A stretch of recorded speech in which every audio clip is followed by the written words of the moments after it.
Back সবাইকে। আজ আমি তোমাদের নতুন সিরিজ ডেথ গেমের এপিসোড 1 এক্সপ্লেন করব। এই ভিডিওটা ভালো লাগলে একটা লাইক করে দিও, আর চ্যানেলে নতুন হলে চ্যানেলটা সাবস্ক্রাইব করে দিও। তো চলো শুরু করা যাক। তো এপিসোডের শুরুতে আমাদের মেইন লিড জয়ী একটা অদ্ভুত জায়গায় বসে বলতে থাকে, আমাকে কেন ওখানে যেতে হবে, আমি কিছু খারাপ কাজ করিনি। এই বলে কাঁদতে থাকলে তখনই একজন তার কাছে আসে আর বলে, তোমার দোষ হলো আমি তোমাকে ডাকার আগেই তুমি আমার কাছে এসেছো। এই বলে সে চৈকে মেরে ফেলে। এরপর 7 বছর আগের সিন দেখি।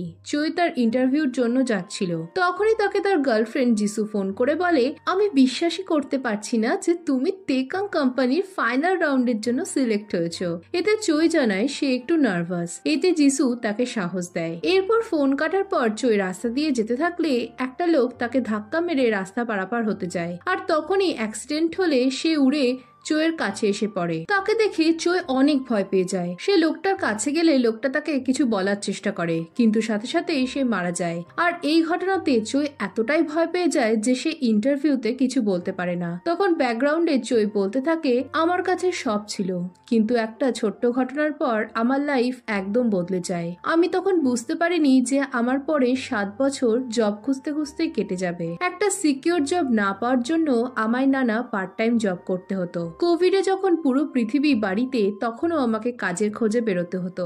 আমার জীবনে সবচেয়ে কঠিন ব্যাপার হলো অন্যদের মতো লাইফ কাটানো, যেখানে তোমার কাছে জব আছে আর তুমি বিয়ে করে সুখে লাইফ কাটাতে পারো। দিন এভাবেই চলে যাচ্ছিল, আর আমিও আমার অনিশ্চিত ভবিষ্যৎকে নিয়ে অনেক ভয় পেতে লেগেছিলাম। আমি হাজার জায়গায় আমার সিভি পাঠালেও সব জায়গাতেই আমি ফেল হচ্ছিলাম। এভাবে চেষ্টা করতে করতে আমি 7 বছর পর আবারও তেকাং কোম্পানির ফাইনাল রাউন্ডের জন্য সিলেক্ট হই। এখন বর্তমানে চৈ ইন্টারভিউ দিচ্ছিল, কিন্তু তার কোনো প্রপার জব এক্সপিরিয়েন্স না থাকার জন্য ইন্টারভিউয়াররা তাকে পাত্তা দেয় না। এই সময় একজন চৈকে তার বাবার কথা জিজ্ঞেস করে। এতে সে জানায় তার ছোটবেলাতেই তার বাবা মারা গেছে। এই শুনে লোকটা বলে, আমি বুঝতে পারছি কেন তোমাকে এত কষ্ট করতে হয়েছে। লোকটা চৈয়ের প্রশংসা করে বলে, তুমি এত পার্ট টাইম জব করার পরও তোমার স্কিলস কে ইমপ্রুভ করেছো। এই বলে সে স্মাইল করে। পরের সিনে চৈ রুম থেকে বেরিয়ে অনেক কনফিডেন্ট ছিল। তখনই তার কাছে একটা ফোন আসলে সে জানতে পারে তার ইনভেস্টমেন্টের সব টাকা স্ক্যাম হয়ে গেছে। এটা জেনে সে তখনই হিয়নসু বলে লোকটার রুমের সামনে গিয়ে তাকে পাগলের মতো ডাকতে থাকে। লোকটা দরজা না খুললে চৈ সেটা ভাঙতে চায় আর কাঁদতে কাঁদতে বলে, তুমি এটা আমার সাথে কি করে করতে পারলে। পরের সিনে দরজা ভাঙার চেষ্টা করার জন্য চৈকে থানায় যেতে হয়। পুলিশ তাকে এ বিষয়ে জিজ্ঞেস করলে সে জানায় হিয়নসু তার সব টাকা নিয়ে পালিয়ে গেছে। তাই সে পুলিশকে তাকে ধরতে বলে, কিন্তু পুলিশ জানায় ল অনুযায়ী তারা হিয়নসুর উপর কোনো কেস করতে পারবে না। তাই চৈ মুড অফ করে বসে থাকে। পাঁচ সিনে দেখি হিয়নসু তাকে টাকার লোভ দেখিয়ে এক কোম্পানিতে ইনভেস্ট করতে বলেছিল। এখন এসব ভেবেই চৈ কাঁদতে থাকে। এরপর সে তার গার্লফ্রেন্ড যিশুর বাড়িতে গেলে সে যিশুকে একটা লোকের গাড়ি থেকে নামতে দেখে। লোকটা চলে গেলে সে যিশুর কাছে যায়। যিশু বলে, তুমি আবার ড্রিঙ্কস করেছো? এতে চৈ বলে, আজকের মতো একটা বাজে দিনেও কি আমি ড্রিঙ্কস করতে পারবো না? যিশু বাজে দিনের মানে জিজ্ঞেস করলে চৈ তার সারাদিনে যা হয়েছে সব বলে। এরপর সে চলে যেতে গেলে যিশু তাকে কিছু টাকা দেয়, কারণ ইন্টারভিউ এর জন্য সে তার পার্ট টাইম জবে যেতে পারেনি। এই দেখে চৈ বলে, তুমি নতুন বয়ফ্রেন্ড পেয়েছো বলো? এতে যিশু না বলে। এরপর চৈ বলে, আমি ব্রেকআপ করতে চাই। আমি চাই না তুমি আমার মতো একটা লুজারের কাছে থাকো। আমি তোমার উপর বোঝা হয়ে থাকতে চাই না। এই বলে সে খামটা যিশুকে দিয়ে চলে যায়। এরপর বাড়ি গেলে দেখে ভাড়া ডিউ থাকার জন্য তার ল্যান্ডলর্ড তার সমস্ত জিনিসপত্র বের করে দিয়েছে। পরদিন চৈ দেখে তেকাং গ্রুপের ইন্টারভিউতে সে সিলেক্ট হয়নি। এতে সে একদম ভেঙে পড়ে। রাতে সে একটা বিল্ডিং এর ছাদে যায় আর ভাবতে থাকে তার এরকম ফালতু লাইফের মূল কারণ হলো 7 বছর আগে ওই মৃত লোকটা। তার লাইফে আর কোনো হোপ নেই, তাই সে ডেথকেও এখন ভয় পায় না। মৃত্যুই হলো তার সব কষ্টের অবসান। এই বলে সে বিল্ডিং থেকে নিচে লাফ মারে। নেক্সট সিনে চৈ চোখ খুলে দেখে সে প্লেনে বসে। সে ভাবে সে হয়তো প্লেনে করে আফটার লাইফে যাচ্ছে। এই সময় সে তার সামনের ট্যাবে দেখে তার ফেস চেঞ্জ হয়ে গেছে। সে বুঝতে পারে না তার সাথে কি হচ্ছে। এই সময় সে এক মহিলাকে দেখে যে তার লেখা সুইসাইড নোটটা পড়ছিল, যেখানে চৈ লিখেছিল সে মৃত্যুকেও ভয় করে না। মহিলা চৈকে তার নাম ধরে ডাকলে চৈ বলে, তুমি কি আমাকে চেনো? আর তুমি আমার সুইসাইড নোটটাই বা কেন পড়ছো? এতে মহিলা জানায় চৈ মারা গেছে, আর সে যে মহিলাকে দেখতে পাচ্ছে এটাই তার প্রমাণ। এই শুনে চৈ হাঁ হয়ে যায়। মহিলা বলে, তাহলে তুমি ভাবছো যে আমি তোমার সব কষ্টের অবসান? এই বলে সে তার সানগ্লাস খুললে তার চোখ লাল হয়ে যায় আর চই দেখে সে এক অদ্ভুত জায়গায় পৌঁছে গেছে আর তার সামনে মহিলা দাঁড়িয়ে। চারপাশ দেখে চই বলে, আমরা কি নরকে দাঁড়িয়ে? এতে মহিলা জানায় না, চই নরকে যাবে বলেই সে তাকে এখানে এনেছে। তার আগে সে তাকে পানিশ করতে চায়। এই শুনে চই অনেক ভয় পেয়ে যায়। সে বুঝতে পারে না কেন তাকে শাস্তি পেতে হবে। এতে মহিলা বলে, তুমি পাপ করেছো, তুমি আমাকে নিয়ে ইয়ার্কি মেরেছো, তাই তোমার অনেক কঠিন শাস্তি হবে। চই বলে, তুমি কে? এতে মহিলা বলে, আমি হলাম সে যে কখনো মারা যাবে না। এই বলে সে চইকে ধারে নিয়ে গিয়ে তার গলা টিপে ধরে আর বলে, আমি হলাম ডেথ, তুমি আমাকে ইনসাল্ট করেছো, তাই তোমায় শাস্তি পেতেই হবে। এই বলে সে চইকে নিচে নরকের জীবদের মধ্যে ফেলে দেয়। নেক্সট সিনে চই প্লেনে জেগে উঠে ডেথকে দেখে আর বলে, তুমি আমাকে কি শাস্তি দিতে চাও? এই শুনে ডেথ বলে, গড মানুষকে আশীর্বাদ হিসেবে জীবনে একবারই মৃত্যু দিয়েছে আর তুমি তাকে নষ্ট করতে চাইছো? চই হেসে বলে, একে তুমি আশীর্বাদ বলছো? ডেথ বলে, তুমি এখন থেকে 12 বার মারা যাবে। তোমার আত্মা এমন 12 জনের বডিতে ঢুকবে যারা মৃত্যুকে শিগগিরই ফেস করবে। তুমি এখন থেকে বুঝতে পারবে যে মৃত্যু কতটা পেইনফুল, কিন্তু তুমি যদি তাদের মৃত্যু আটকাতে পারো তবে তুমি বেঁচে থাকবে। এই শুনে চোয়ের চোখ জলজল করে। ডেথ বলে, তুমি যে বডির মৃত্যু আটকাতে পারবে তার বডিতেই তুমি সারা জীবন বেঁচে থাকতে পারবে।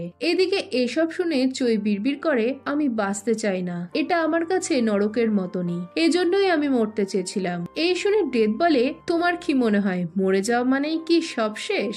এটা তো কেবল শুরু। এই বলে সে অদৃশ্য হয়ে গেলে বাইরের ওয়েদার চেঞ্জ হয়ে যায় আর প্লেনও দুলতে থাকে। এসব দেখে চই ভাবে সে মরতে চলছে, তাই সে বাঁচার জন্য লাইফ জ্যাকেট পরে নেয়। এয়ার হোস্টেস এসে তাকে জানায় তাদের প্লেন টার্বুলেন্সে পড়েছে বলেই এমন হচ্ছে, এতে চিন্তার কোনো কারণ নেই। কিন্তু চই তার কথা বিশ্বাস করে না। সে বলতে থাকে, আমরা মরতে চলেছি। তখনই অবস্থা ঠিক হয়ে যায় আর এতে চইও হাঁপ ছেড়ে বাঁচে। এরপর সে গোটা প্লেনটা ঘোরে। সে দামি ঘড়ি স্যুট দেখে অবাক হচ্ছে। তখনই একটা স্টোনের মতো জিনিস তার কাছে আসে আর সে জানতে পারে সে পাক জিনতের বডিতে আছে, যে তেকাং গ্রুপের সিওর সেকেন্ড ছেলে। ছোট থেকেই সে তার দাদার সাথে কম্পিটিশন করে বড় হয়েছে আর দাদার থেকে বেশি যোগ্য হওয়ার জন্যই সে তেকাং গ্রুপের নতুন হায়ার হতে চলেছে। এখন এসব দেখে চই বুঝতে পারে না এসব মেমোরি তার কাছে এলো কি করে। আয়নায় সে নিজেকে দেখে ভাবে, তাহলে আমি নতুন সিও হতে যাচ্ছি। এসব ভেবে চই স্মাইল করে আর ঠিক করে এটাই সুযোগ, সে এই লাইফটাকে বাঁচিয়ে রাখবে। আর ঠিক এই সময়ই প্লেনের একটা ইঞ্জিন ফেল হয়ে আগুন লেগে যায়। চই বাঁচার অনেক চেষ্টা করেও পারে না, গোটা প্লেন ব্লাস্ট করে। নেক্সট সিনে চই ডেথের কাছে জেগে উঠলে ডেথ জানায় তাকে আর 11 বার মরতে হবে। এরপর ডেথ জিজ্ঞেস করে, কেমন লাগলো আবারও মারা গিয়ে? চই বলে সে এটা সহ্য করে নিয়েছে। এই শুনে ডেথ স্মাইল করে। এরপর চই টেবিলে অনেকগুলো বুলেট পড়ে থাকতে দেখে তার ব্যাপারে জিজ্ঞেস করে। এতে ডেথ জানায়, যতগুলো মৃত্যু তার বাকি আছে ততগুলো বুলেটও এখানে পড়ে আছে। যখনই আমি এগুলো তোমার মাথায় শুট করব তখনই তুমি নতুন লাইফ পাবে। এরপর চই তাকে অদ্ভুত স্টোনটার ব্যাপারে জিজ্ঞেস করলে ডেথ জানায় স্টোনটা চইকে সেই বডির মেমোরি দেখাবে। এটা শুনে চই বলে, ও এটা তো তাহলে একটা ভিডিও গেমের মতো। কিন্তু পার্ক জিনতের কি হলো? এতে ডেথ বলে, বডির আসল ওনার বাস্তবে মারা যাবেই, কিন্তু তোমার গেম স্টার্ট হয় মরার ঠিক কিছু মুহূর্ত আগে থেকে। এরপর তোমার চেষ্টার উপর নির্ভর করছে এন্ডিংটা কি হবে। এই শুনে চই রেগে গিয়ে বলে, আমি কি করে সার্ভাইভ করব? তুমি তো আমাকে একটা ব্লাস্ট হবে এমন প্লেনে পাঠাচ্ছ।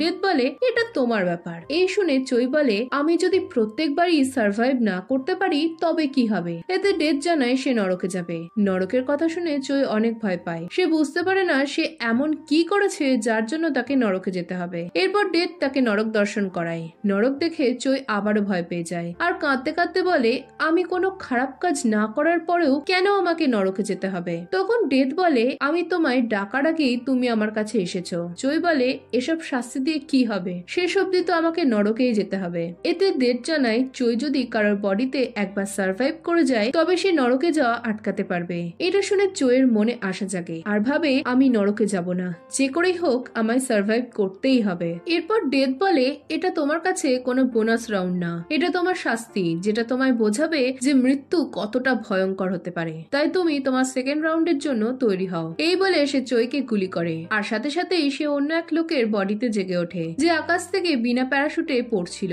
চই বুঝতে পারে না সে এই পরিস্থিতিতে কি করে সার্ভাইভ করবে। এই সময় মেমোরি স্টোন তার কাছে এলে সে জানে সে সং জেসপের বডিতে আছে, যে অনেক অনেক দুঃসাহসিক কাজ করে, আর এসবের জন্য সে অনেক ওয়ার্ল্ড রেকর্ডও করেছে। আর আজকের চ্যালেঞ্জ হলো সে বিনা প্যারাশুটে 8000 মিটার ওপর থেকে ঝাঁপ দিয়ে ঠিকঠাক গ্রাউন্ডে ল্যান্ড করবে, আর গোটা ব্যাপারটাই লাইভ দেখানো হবে। আর এই চ্যালেঞ্জটা সফল হলে সে 3 বিলিয়ন ওন পাবে। এইসব জেনে চই হঠাৎ করে কনফিডেন্স পায়। সেভাবে সফল হলে 3 বিলিয়ন ওন তার হবে, তাই সে সং জেসপের অ্যাবিলিটি কাজে লাগিয়ে ব্যালেন্স বানায়। অন্যদিকে স্টুডিওতে সবাই হাঁফ ছেড়ে বাঁচে। লাইভ চলার জন্য তাদের চ্যানেলের রেটিংস বাড়তে থাকে। এদিকে চই ল্যান্ডিং পয়েন্ট দেখতে পেয়ে সেদিকে এগোয়, আর পুরো ব্যাপারটাই লোকে হাঁ করে লাইভ দেখতে থাকে, আর স্টুডিওতে রেটিংসও বাড়তে থাকে। এদিকে চই ভাবে আমাকে পারতেই হবে, 3 বিলিয়ন ওন আমার। এই ভেবে সে নিচে আসলে চই ল্যান্ডিং স্পটে না পৌঁছে মাটিতে মুখ থুবড়ে পড়ে, আর সাথে সাথেই মারা যায়। আর এটা দেখে ভিউয়ার্সরা থ মেরে যায়, আর স্টুডিওতে একজন চিৎকার করে ওঠে, আমাদের রেটিংস 30%-এ পৌঁছে গেছে, তার মানে আমরা ভ্যাকেশনে যেতে পারবো। আর এখানেই এপিসোড 1 শেষ হয়ে যায়। এখন ডেথ চইকে আর কিভাবে মৃত্যু দর্শন করাবে সেটা জানতে হলে ভিডিওটায় লাইক আর কমেন্ট করো, আর নতুন হলে চ্যানেলটা সাবস্ক্রাইব করে দাও। তো দেখা হচ্ছে নেক্সট ভিডিওতে। বাই।